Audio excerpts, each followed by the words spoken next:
नबियों के ऊपर एतराज करते हैं, ऐसा नहीं है।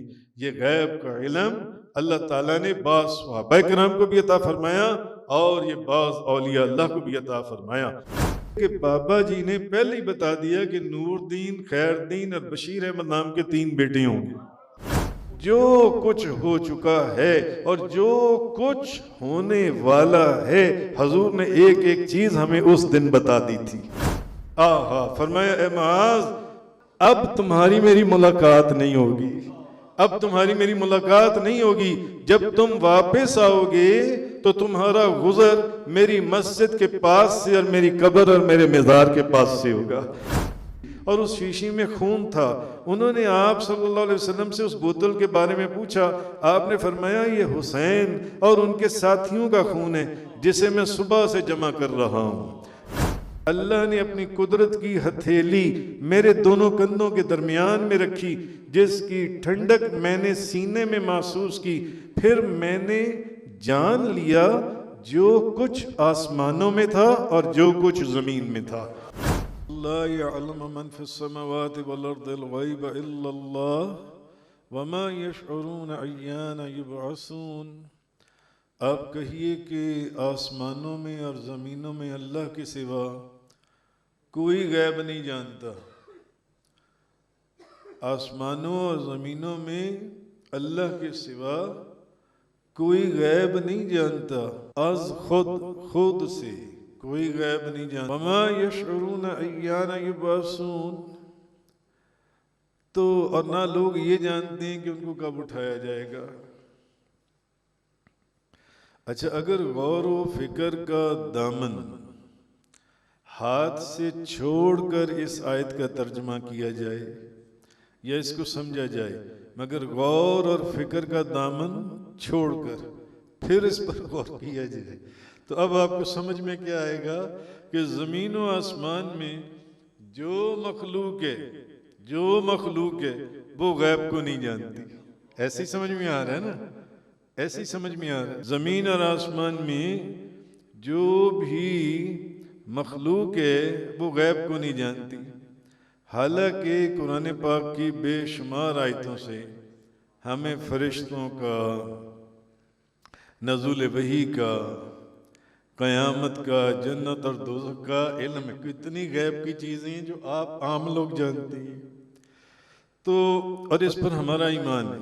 और बेशुमार आयात और हज़ारों मुफस्सिरीन ने लिखा है, मुफस्सिरीन ने, कि हज़ारों सही अहादीस और सैकड़ों आयात से खुद नबी करीम सल्लल्लाहु अलैहि वसल्लम का गैब के अमूर पर मुत्तला होना ये साबित है, ये साबित है जौन से।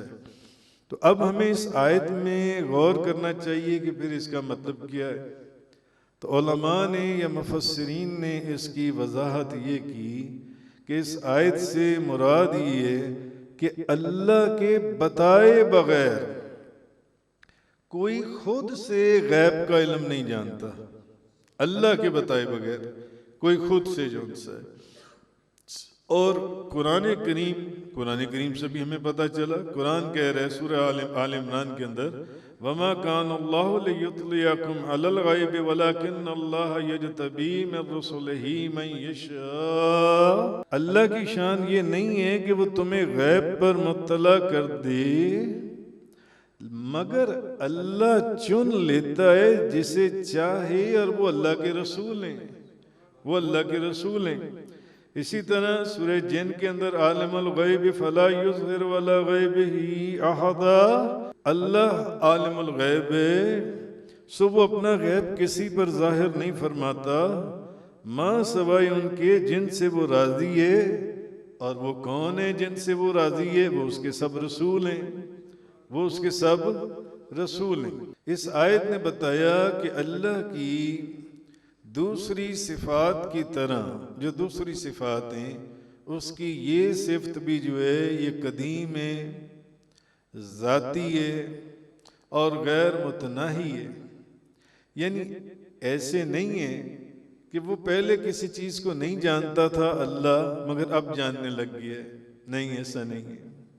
वो अब जानने लगे, बल्कि वो हमेशा हमेशा से हर चीज को उसके पैदा होने से भी पहले, उसकी आइन हयात में भी और उसके मरने के बाद भी अपने इल्म से जानता है अल्लाह तबारक व तआला। और उसका ये इल्म अल्लाह का अपना है या उसको किसी ने दिया है? ये उसका अपना जाती इल्म है। ये इल्म जो उनसे किसी ने उसको ये इल्म सिखाया नहीं है, और उसके इल्म की कोई हद है नहीं, और उसके इल्म की कोई इंतहा है नहीं, उसके इल्म की कोई इंतहा नहीं है।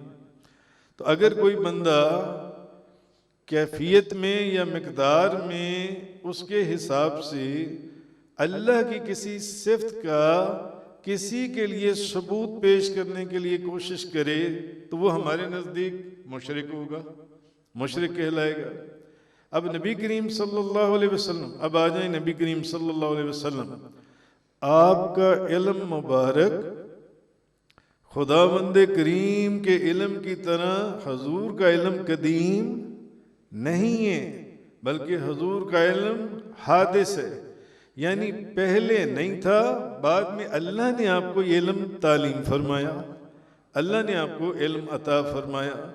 तो अल्लाह के इल्म की तरह हजूर का इल्म जाती नहीं है, बल्कि हजूर का इल्म अताई है। अल्लाह ने हजूर को इल्म अता फरमाया। भाई अल्लाह जिसको चाहे गैब का इल्म अता फरमा दे, जिसको, जैसे मैंने आपके सामने 2 आयात पढ़ दी, वैसे तो इस तरह की बेशुमार आयात हैं। मुफस्सिरीन ने कहा कि सैकड़ों और हज़ारों हदीस से हजूर का इल्म गैब जो उनसे वो साबित होता है। मैंने तो आपके सामने एक मौजू लेकर आपको समझाने की बात है, 2 आयात मैंने आपके सामने बयान की। तो इसी तरह अल्लाह के इल्म की तरह हजूर का इल्म जाती नहीं है, बल्कि हजूर को इल्म अता फरमाया गया, अताई है, अल्लाह के सिखाने से हासिल हुआ है। और नबी करीम सल्लल्लाहु अलैहि वसल्लम का इल्म अल्लाह के इल्म की तरह गैर मुतनाही भी नहीं है और गैर महदूद भी नहीं है, बल्कि मुतनाही और महदूद है। और अल्लाह के इल्म मुहीत के साथ नबी पाक सल्लल्लाहु अलैहि वसल्लम के इल्म की निस्बत मुफस्सिरीन ने फरमाया, हजूर के इल्म की निस्बत अल्लाह के इल्म के साथ इतनी भी नहीं है जितनी पानी के एक कतरे को दुनिया के सारे समंदरों से होती है। इस बात को समझ लें जान से।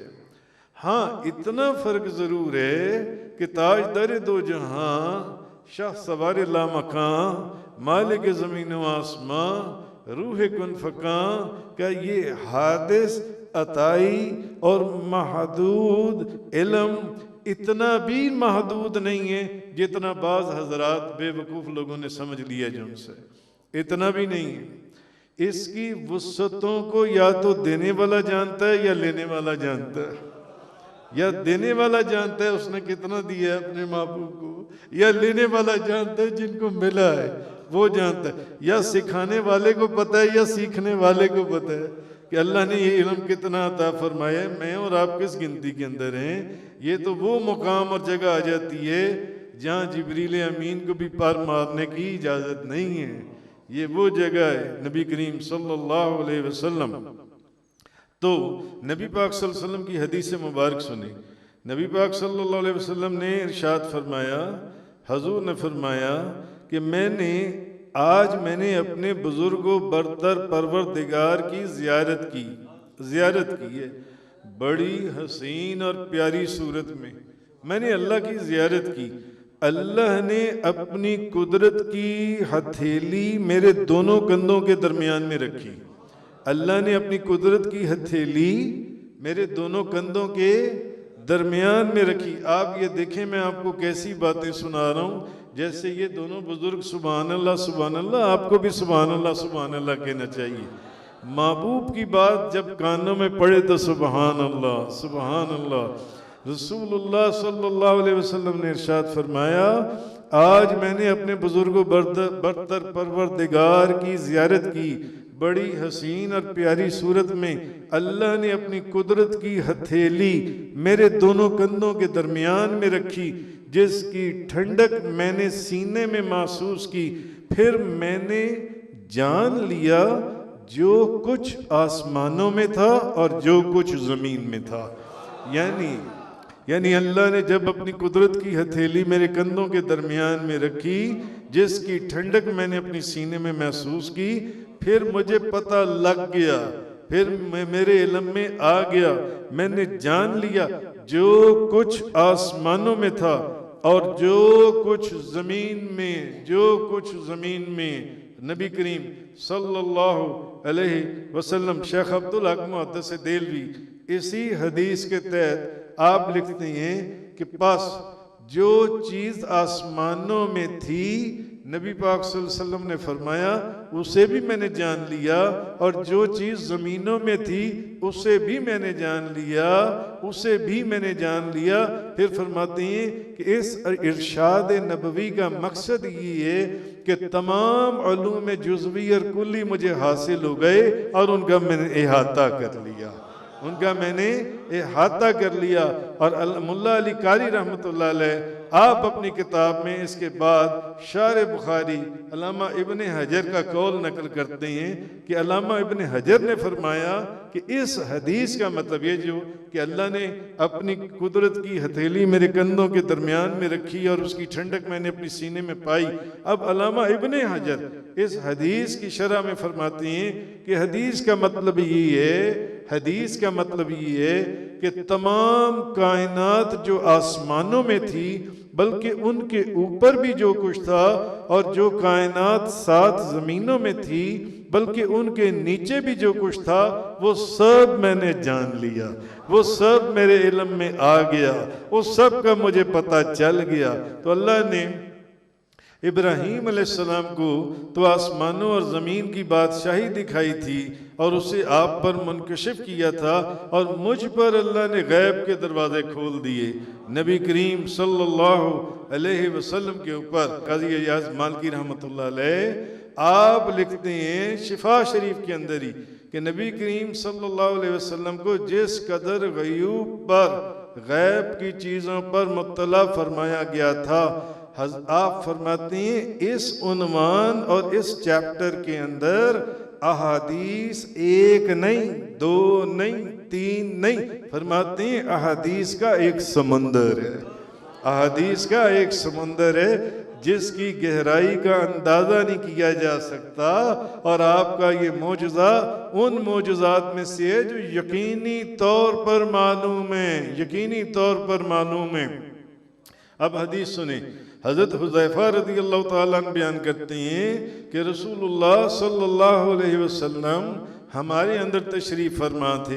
अब बुखारी शरीफ की हदीस है, बुखारी शरीफ की, और नबी पाक सल्लल्लाहु अलैहि वसल्लम हमारे अंदर बैठे हुए थे, नबी करीम सल्लल्लाहु अलैहि वसल्लम, और क़यामत तक जो कुछ होने वाला था आपने उसमें से किसी बात को भी नहीं छोड़ा, और वो सब कुछ बयान कर दिया। भाई आप लोग सोच रहे होंगे कि ये कैसे हो सकता है, माज़अल्लाह, भाई ये कैसे हो सकता है? क़यामत तक जो कुछ होने वाला है वो एक नशिस्त के अंदर बयान कर दिया। भाई उसको बयान करने के लिए तो पता नहीं कितने महीने लग जाएंगे। हाँ भाई एक बात बताएं, ये बात किसकी हो रही है? अगर मेराज की रात हुजूर करोड़ों अरबों सालों का सफ़र भी कर आ जाएं, और कुंडी भी हिल रही हो, और वुज़ू का पानी भी चल रहा हो, और बिस्तर भी अभी गर्म हो, तो उनके लिए क्या मुश्किल है कि उस चंद मिनट की या चंद घंटों की नशिस्त को कितने वक्त के अंदर तब्दील कर दिया जाए? ये उनका मौजूज़ा है नबी करीम सल्लल्लाहु अलैहि वसल्लम का।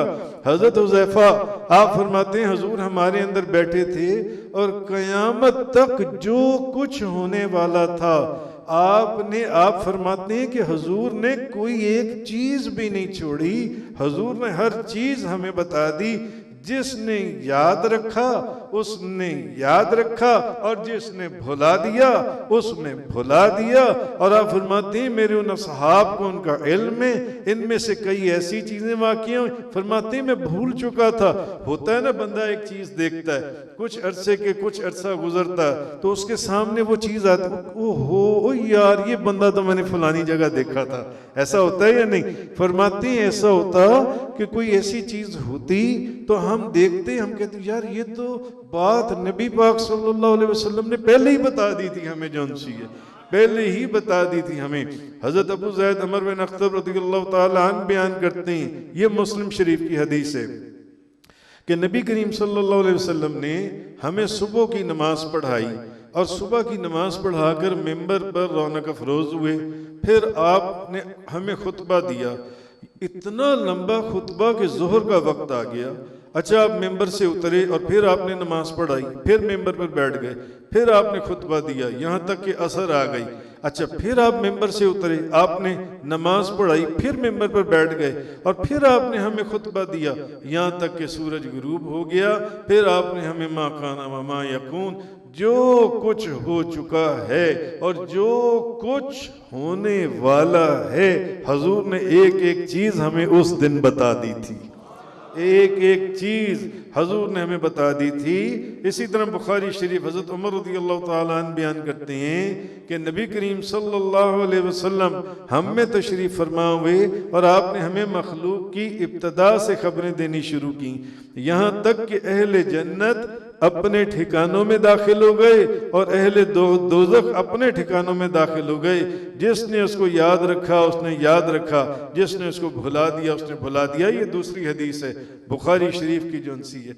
बहरहाल हजरत अब्दुल्ला इब्न अब्बास रज़ियल्लाहु ताला अन्हुमा आप फरमाते हैं, इमाम अली मुकाम इमाम हुसैन आपके मुतालिक आप फरमाते हैं, हजरत अब्दुल्ला बिन अब्बास आपने ख्वाब में देखा, हजरत अब्दुल्ला बिन अब्बास ने फरमाते मैंने ख्वाब में देखा कि नबी करीम सल्लल्लाहु अलैहि वसल्लम को बिखरे हुए गुबार आलूद बालों के साथ मैंने ऐसे हाल में देखा कि आपके बाल गुबार आलूद हैं और आपके हाथ मुबारक में शीशी थी और उस शीशी में खून था।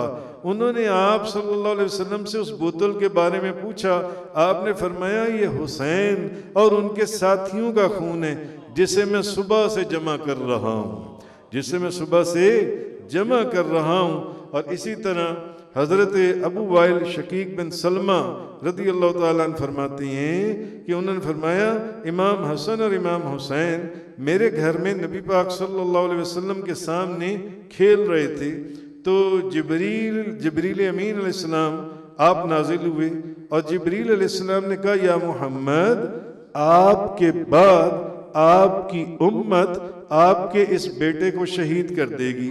और उन्होंने अपने हाथ से इमाम हुसैन की तरफ इशारा किया, आपकी तरफ इशारा किया, तो नबी करीम सल्लल्लाहु अलैहि वसल्लम आप दीदा हो गए और इमाम हुसैन को अपने सीने मुबारक के साथ चिपका लिया। जब जिब्रील ने फरमाया ना आपकी उम्मत आपके इस बेटे को इशारा करके, क्योंकि दोनों शहजादे खेल रहे थे, इस बेटे को शहीद कर देगी, तो हजूर की आंखों से आंसू बहने लगे और हजूर ने इमाम हुसैन को अपने सीने से चिपका लिया। फिर फरमाया ए उम्मे सलमा, शहादत गाह हुसैन की ये मिट्टी हजरत उम्मे सलमा को करबला की वो जो मट्टी थी वो मट्टी ये तुम्हारे पास अमानत है। तो रसूलुल्लाह सल्लल्लाहु अलैहि वसल्लम ने से सुनकर फरमाया कि करबो बला में मेरे अहले बैत पर जुल्म ढाने वालों का नास हो। उम्मे सलमा फरमाती हैं कि हजूर ने फरमाया उम्मे सलमा, जब ये मिट्टी खून में तब्दील हो जाए तो उस दिन तुम्हें पता चल जाएगा, तुम समझ लेना कि मेरा बेटा शहीद कर दिया गया, मेरा बेटा शहीद कर दिया गया। इस मिट्टी को संभाल के रखना, यानी इसको देखती रहना। समझाने का मकसद ये था, जब ये मिट्टी खून में तब्दील हो जाएगी तो समझ लेना कि हुसैन को शहीद कर दिया गया। ये सब गैब की खबरें नहीं है तो और क्या हैं, ये सब गैब ही की तो खबरें। हजरत अब्दुल्ला बिन अब्बास बयान करती हैं कि इमाम हुसैन हजूर नबी अकरम सल्लल्लाहु अलैहि वसल्लम हजूर की गोद में बैठे हुए थे, तो जिब्रील अलैहिस्सलाम ने अर्ज किया, क्या आप इससे मोहब्बत करती हैं, आप इमाम हुसैन से मोहब्बत करती हैं? तो हुजूर ने फरमाया, मैं कैसे इससे मोहब्बत ना करूं। वही इमाम हसन और हुसैन थे कौन? हुजूर किसी को बुलाते थे तो अंबिया के बाद जिनके सबसे बड़े दर्जात हैं सहाबाए किराम, फिदा का भी व उम्मी या रसूल अल्लाह, या रसूल अल्लाह आप पर से मेरी माँ मेरा बाप दोनों कुर्बान हो जाएं। सहाबाए किराम अपनी माँ और अपने बाप को आपके ऊपर कुर्बान करते हुए ये कहते हुए हाजिर हो जाते थे, यानी या रसूल अल्लाह आपने हमें याद की है, आपने हमें बुलाया है, आपने हमें बुलावा भेजा है, या रसूल अल्लाह कि आपने हमें याद किया है, मेरे माँ बाप आप पर से कुर्बान हो जाएं। मगर सहाबा आप अहादीस उठाकर देखें कि नबी पाक सल्लल्लाहु अलैहि वसल्लम नमाज में होते और जब सजदे में जाते तो दोनों शहजादे हुजूर की कमर के ऊपर चढ़ जाते, दोनों शहजादे हुजूर की कमर के ऊपर चढ़ जाते और नमाज सहाबाए किराम आगे बढ़ते तो हुजूर एकदम हाथ से सहाबाए किराम को पीछे करते और फरमाते, पीछे हो जाओ, पीछे हो जाओ, ओ इनको मत रोको, इनको मेरी कमर पर चढ़ने दो, इन पर से तो मेरी माँ और बाप कुर्बान हो जाए। सुभान अल्लाह, नाराए तकबीर, नाराए रिसालत, नाराए रिसालत, नाराए हैदरी, इन पे से तो मेरी माँ बाप कुर्बान हो जाएं। वो भाई जिनके ऊपर से हुजूर अपने माँ बाप कुर्बान कर रहे हैं, हाँ भाई जो मस्जिद में लड़खड़ाते हुए आ जाएं तो हुजूर मेंबर से उठकर खड़े हो जाएं। आज जुम्मे वाले दिन क्यों मेंबर के ऊपर एकदम वो बैठा जाता है फिर दोबारा उठकर खड़ा हुआ जाता है? क्यों? हुजूर जिनके आने के ऊपर हुजूर मेंबर पर से उठकर खड़े हो जाएं, जिनकी मोहब्बत को हुजूर अपनी मोहब्बत फरमाएं, जिनकी अभी आप वो यूके से बयान सुन रहे थे ना, ये सारी हदीसें वो बयान कर रहे थे, सारी हदीसें उन्होंने यही वाली बयान की हैं, सारी हदीसें। तो हुजूर नबी करीम सल्लल्लाहु अलैहि वसल्लम, नबी पाक सल्लल्लाहु अलैहि वसल्लम इमाम आली मुकाम, तो जिब्रील अलैहिस्सलाम ने आपसे पूछा, आपने पूछा कि या रसूल अल्लाह आप इनसे मोहब्बत करते हैं? तो आपने फरमाया, मैं कैसे इससे मोहब्बत ना करूं, ये मेरे दिल का समर है। तो उन्होंने कहा, लेकिन ये आपके दिल का समर है, लेकिन आपकी उम्मत अनकरीब इसको शहीद कर देगी, अनकरीब इसको शहीद कर देगी। क्या मैं आपको इनकी कब्र की जगह न दिखाऊं, कब्र की जगह, और फिर उस कब्र की जगह जहां ये शहीद किए जाएंगे उसकी सुर्ख मट्टी? तो जिब्रील अलैहिस्सलाम ने एक मुश्त भरी और वो सुर्ख मट्टी थी जो नबी करीम सल्लल्लाहु अलैहि वसल्लम को पेश की, और हजरत उम्मे सलमा ने उस मट्टी को अपनी ओढ़नी के अंदर बांध लिया। और एक हदीस दूसरी मैंने आपको सुनाई है नबी करीम सल्लल्लाहु अलैहि वसल्लम।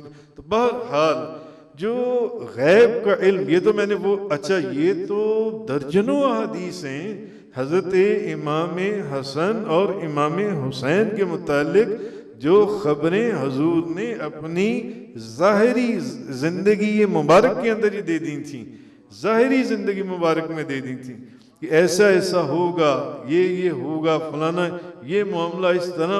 तो नबी पाक सल्लल्लाहु अलैहि वसल्लम को अल्लाह ने गैब का इल्म भी अता फरमाया था। गैब का इल्म, जहाँ से बात शुरू हुई थी, हजरत अम्मार बिन यासिर रदियल्लाहु ताला अन्हु, आप फरमाते हैं, इमाम बुखारी और इमाम मुस्लिम ने हजरत अबू सईद खुदरी से रिवायत की है इसको, हजरत और इमाम मुस्लिम ने हजरत उम्मे सलमा से रिवायत किया है। आपने ये फरमाया कि नबी पाक सल्लल्लाहु अलैहि वसल्लम ने फरमाया, अम्मार को एक बागी गिरोह कत्ल करेगा। फरमाया, अम्मार तुम्हें एक बागी गिरोह कत्ल करेगा।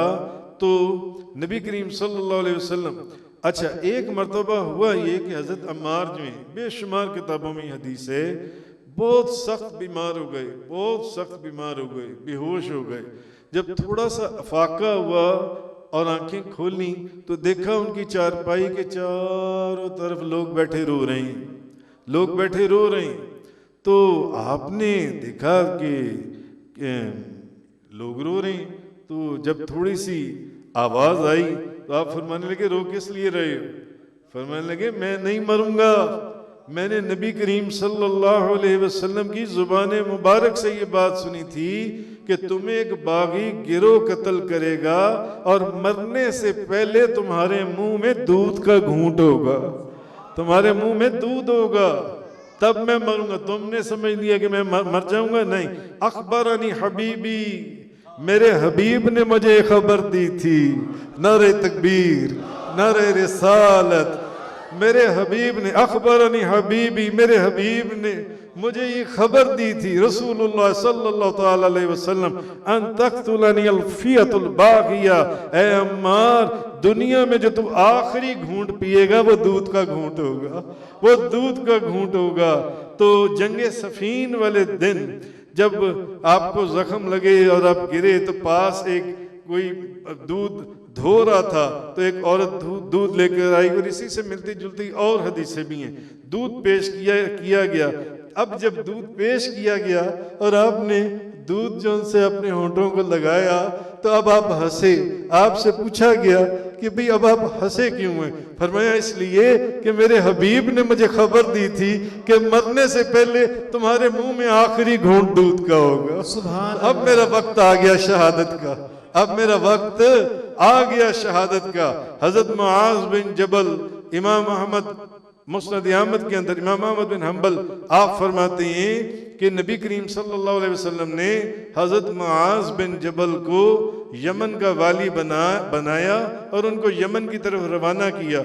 तो हुजूर हजरत मुआज बिन जबल को जब चीफ जस्टिस बना दिया ना, तो उन्हें अलविदा करने के लिए उनके हमरा तशरीफ ले गए। तो उन्हें वसीयतें करते रहे कि माज, यानी वसीयतें कर रहे हैं, माज ये भी कर लेना, माज वो भी कर लेना, अच्छा माज इस तरह भी करना। अच्छा, तो जब वसीयतें कर चुके ना, जब हुजूर ने वसीयतें फरमा ली, फरमाया ए माज अब मेरी बात सुनो, अब तुम्हारी मेरी मुलाकात नहीं होगी, अब तुम्हारी मेरी मुलाकात नहीं होगी। जब तुम वापस आओगे तो तुम्हारा गुजर मेरी मस्जिद के पास से और मेरी कब्र और मेरे मज़ार के पास से होगा, मेरी कब्र और मेरे मज़ार के पास से होगा। अब हजरत मुआज ने जब ये बात सुनी तो जुदाई का सदमा बर्दाश्त न कर सके, जुदाई का सदमा बर्दाश्त न कर सके और ज़ारो कितार रोने लग गए, ज़ारो कितार रोने लग गए। और हिज्जतुल विदा के मौके पर हजरत मुआज, क्योंकि हुजूर के हमरा उन्होंने हज अदा किया था, तो फिर जब आपको हुजूर ने यमन भेजा तो फिर हुजूर ने आपको ये वसीयतें फरमाई। और फिर वसीयतें फरमाने के बाद मुआज ये बात मेरी अब ज़हन में रखो कि अब तुम्हारी मेरी मुलाकात ना होगी। सोचें जब हुजूर ने हजरत मुआज को ये फरमाया होगा कि अब तुम जाओ, तुम्हारी मेरी मुलाकात दोबारा नहीं होगी, वो वक्त हजरत मुआज बिन जबल के ऊपर कैसा होगा। जिन्हां दे दिल बर जानी विछड़न कौन रुवे मुड़ थोड़ा, जिन्हां दे दिल बर जानी विछड़न कौन रुवे मुड़ थोड़ा, सब रोगां दा रोग मुहम्मद जिस दा नाम विछोड़ा, कसम खुदा दी बना खुदा दी औखे जख्म जुदाइयां, पिछले लोग जुदाइयां कोलों देंदे गए दुआइयां। ये सब गैब की खबरें नहीं तो और कौन सी हैं। हजरत उस्मान बिन तलहा रज़ियल्लाहु ताला अन्हु बयान करते हैं कि हिजरत से पहले एक दिन मक्का मुकरमा में रसूलुल्लाह सल्लल्लाहु अलैहि वसल्लम से मेरी मुलाकात हुई। तो नबी पाक सल्लल्लाहु अलैहि वसल्लम ने हजरत उस्मान बिन तलहा को इस्लाम कबूल करने की दावत दी। तो मैंने कहा बड़ी हैरत की बात है, आप मुझसे ये उम्मीद रखते हैं कि मैं आपका ताबेदार बन जाऊंगा, हालांकि आपने अपनी कौम के दीन की मुखालफत की और एक नया दीन लेकर आए हो, इसलिए मैं किसी कीमत पर भी आपका दीन कबूल नहीं करूंगा।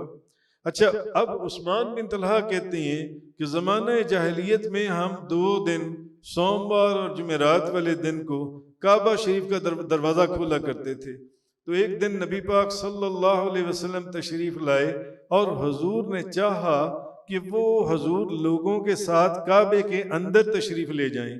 तो आप फरमाते हैं मुझे बड़ा गुस्सा आया, तो मैंने बड़े गुस्से से चंद सख्त बातें लोगों के अंदर मैंने नबी पाक सल्लल्लाहु अलैहि वसल्लम को कह दी और मैंने कुछ गुस्ताखियां भी कर दी। अच्छा, मगर नबी पाक सल्लल्लाहु अलैहि वसल्लम बड़े ही धीमे लहजे में ना, नबी पाक सल्लल्लाहु अलैहि वसल्लम बड़े सब्र और बुर्दबारी के साथ मेरी बातों को सुनते रहे जो उनसे। और फिर हजूर ने फरमाया, ए उस्मान, अन करीब तुम देखोगे ये काबे की चाबी मेरे हाथ में होगी, जो आज तुम्हारे हाथ में है ये मेरे हाथ में होगी, और मेरी मर्जी होगी, मैं जिसको चाहूंगा ये चाबी अता करूंगा, मैं जिसको चाहूंगा ये चाबी अता करूंगा। तो हजरत उस्मान बिन तलहा कहती हैं, मैं हैरत ज़दा होकर मैंने कहा लक़द हलकत कुरैश यौमइज़िन वज़ल्लत, कि क्या जो आप बात कर रही हैं उस दिन कुरैश की नाक खाक में मिल जाएगी, क्या कुरैश जलील हो चुके होंगे उस दिन कि चाबी आपके पास चली जाएगी? नबी पाक सल्लल्लाहु अलैहि वसल्लम ने फरमाया, नहीं, जिस दिन चाबी मेरे हाथ में आएगी असल में वही तो कुरैश की इज्जत का दिन होगा, उस दिन कुरैश को इज्जत हासिल होगी उस दिन। अच्छा, अब ये बात हुई और हुजूर काबे के अंदर चले गए।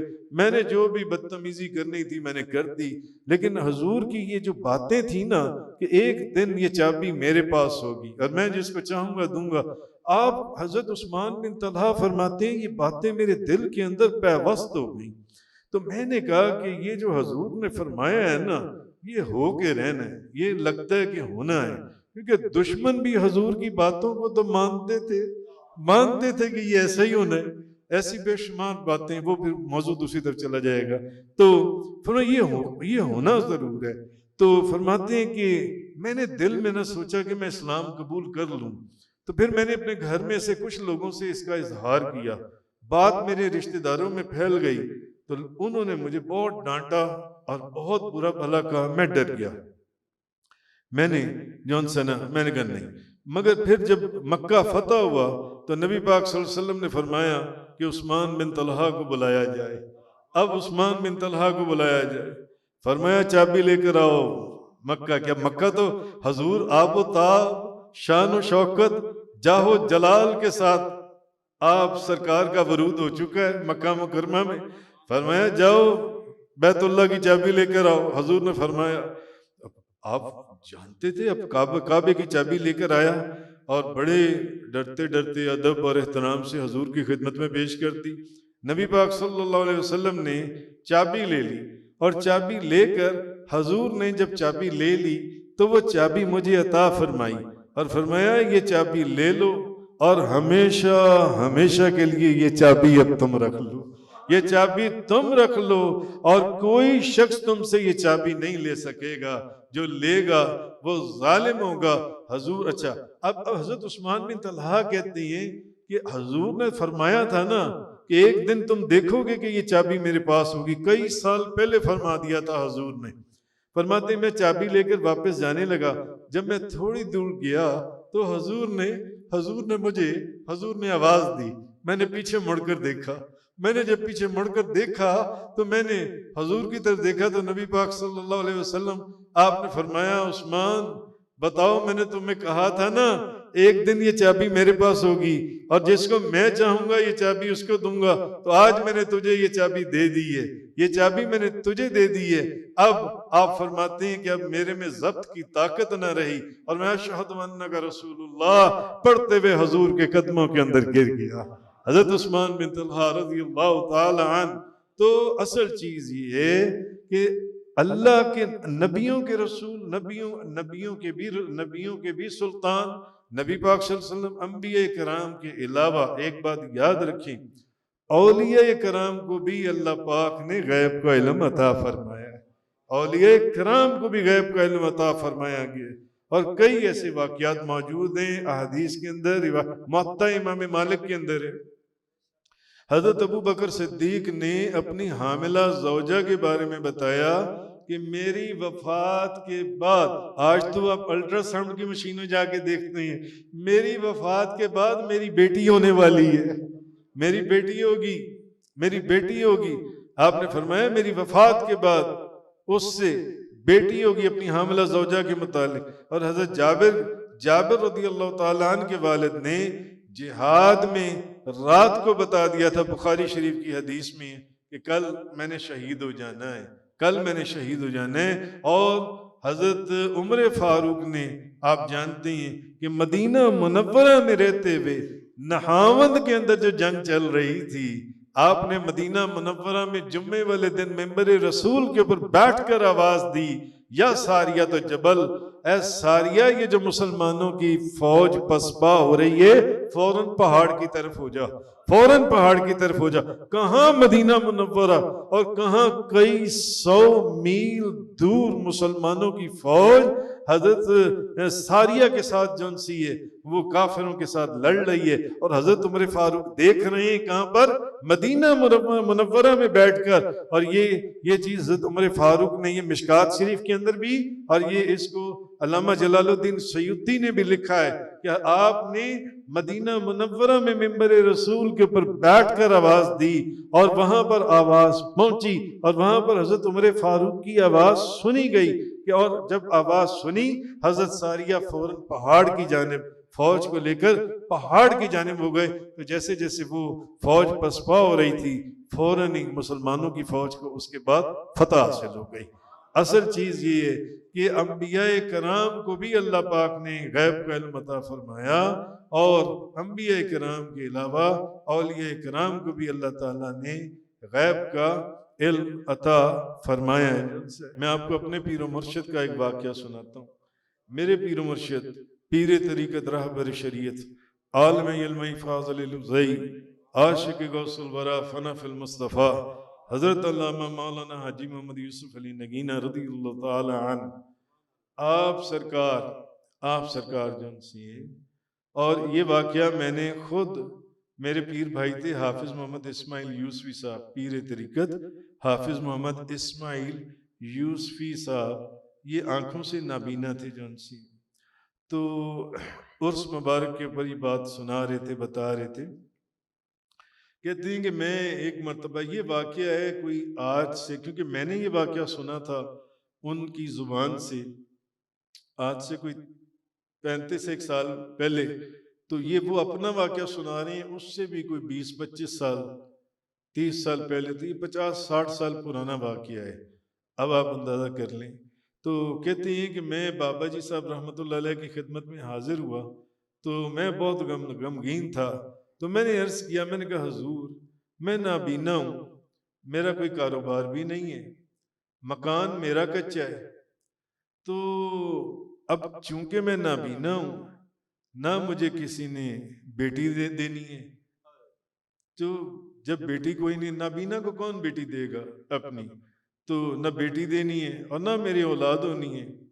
तो और जब बेटी भी नहीं देनी और मेरी औलाद भी नहीं होनी, मकान मेरा कच्चा है, मेरा कारोबार भी कोई नहीं है, तो मैं हज भी नहीं कर सकूंगा जौन सा, मेरी किस्मत में ये चीजें नहीं है, मेरी किस्मत में।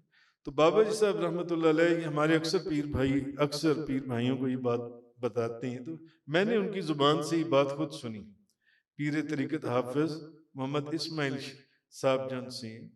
तो वो कहती हैं कि, कहते बाबा जी साहब फरमाने लगे, कहने लगे हाफिज जी मैं तुम्हारे पक्के मकान देख रहा हूँ, मैं तुम्हारे पक्के मकान देख रहा हूँ, तुम्हारा कारोबार भी देख रहा हूँ, तुम हज भी कर, मैं तुम्हें हज करते हुए भी देख रहा हूँ, मैं तुम्हारी शादी भी देख रहा हूँ, और मैं तुम्हारे 3 बेटे देख रहा हूँ। और आप फरमाया करते थे कि बाबा जी ने पहले ही बता दिया कि नूरदीन, खैरदीन और बशीर अहमद नाम के 3 बेटे होंगे, 3 बेटे होंगे।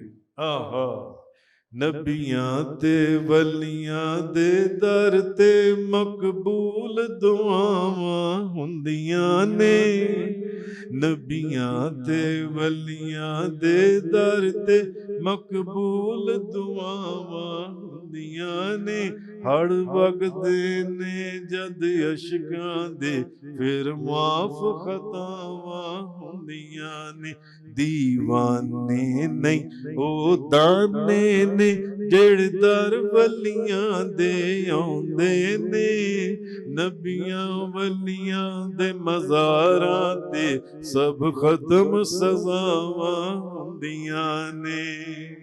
आहा, तो आप फरमाते हैं कि आपने मुझे फरमाया फरमाया मैं तुम्हारे पक्के मकान देख रहा हूँ, तुम्हारा कारोबार भी देख रहा हूँ, तुम हज भी करोगे, तुम्हारी शादी भी होगी, तुम्हारे 3 बेटे होंगे, नूरदीन, खैरदीन, बशीर अहमद नाम के। अच्छा, हाफिज इस्माइल साहब कहते हैं कि कुछ ही देर के बाद ना, कुछ दिनों के बाद मुझे मेरा ना एक दोस्त मिला, कहने लगा हाफिज जी हमने ना ईंटों का नया भट्टा शुरू किया है, तो जब आप घर बनाओ ना तो ईंटें ले जाना। तो हाफिज जी कहने लगे कि ईंटें तो मुझे चाहिए घर बनाने के लिए, मगर मेरे पास पैसे नहीं है। तो वो कहने लगा हाफिज जी जब ईंटें ले जाओ, जब कभी पैसे होंगे तो पैसे दे देना। कहती मैं ईंटें ले आया, मैंने घर बनाना शुरू कर दिया, मैंने घर बना लिया आहिस्ता आहिस्ता।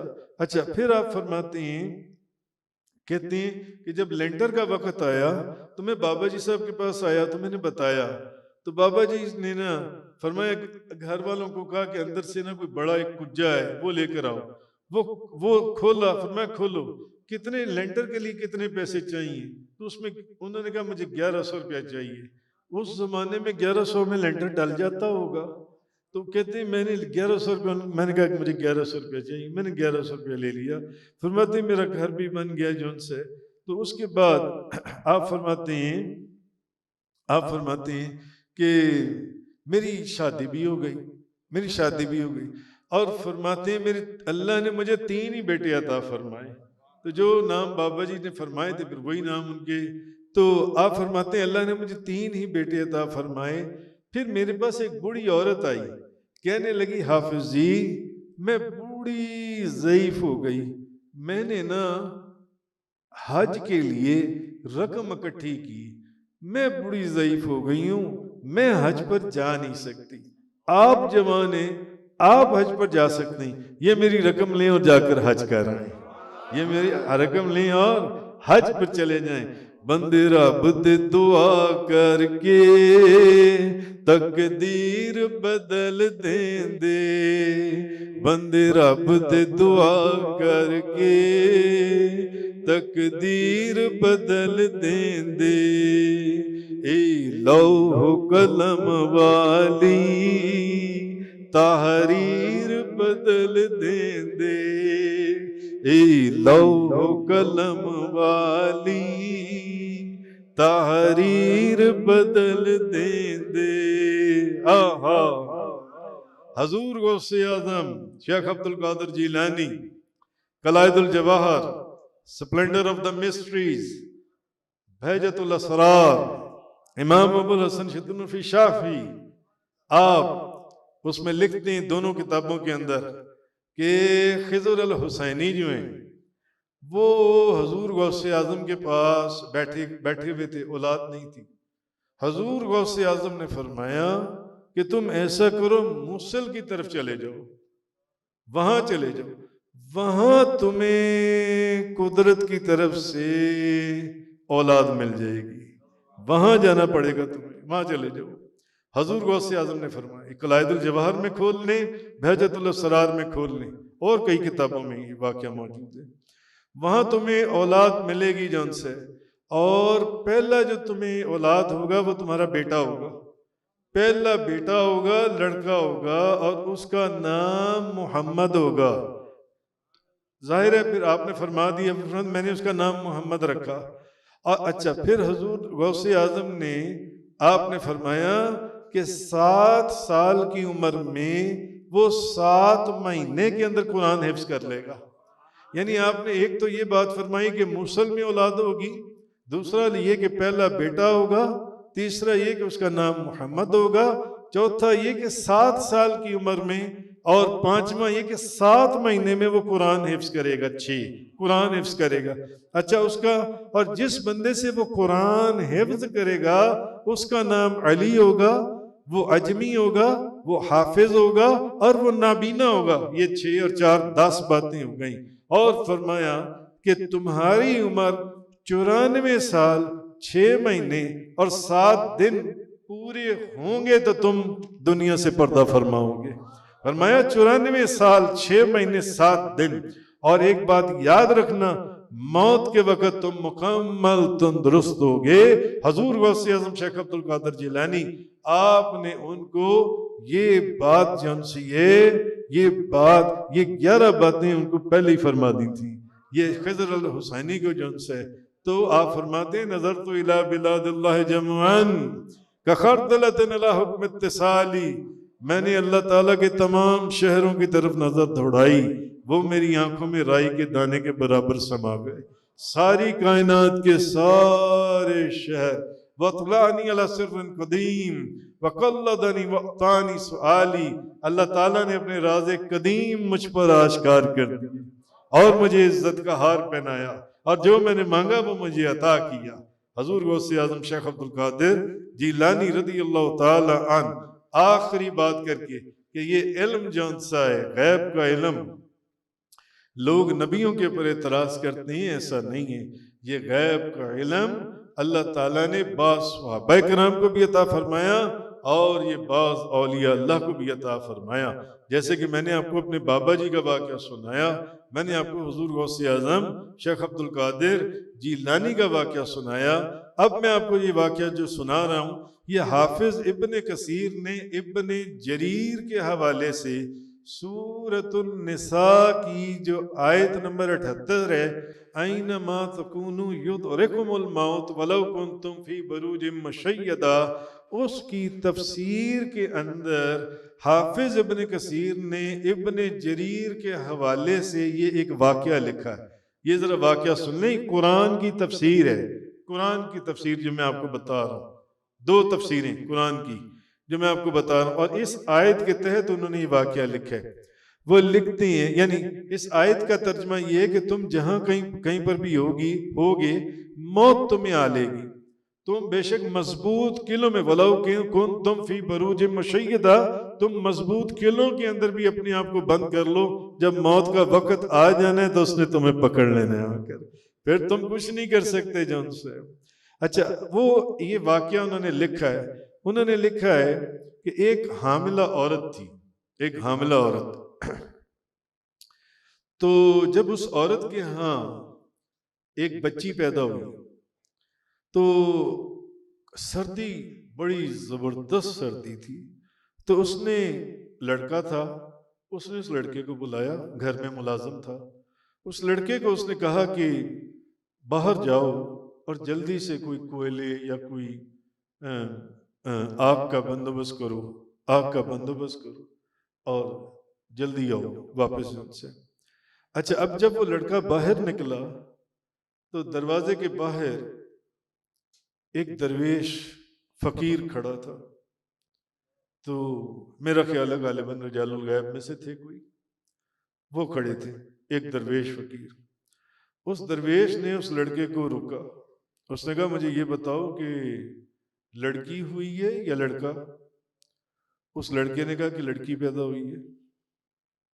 तो दरवेश ने कहा कि जो लड़की पैदा हुई है ना, ये सुनो एक बात, ये लड़की 100 मर्दों से जना करेगी। ये बहुत बड़ी अडल्टरर और फॉर्सिनेटर होगी। 100 मर्दों से ये लड़की जना करेगी, 100 मर्दों से, उसने कहा।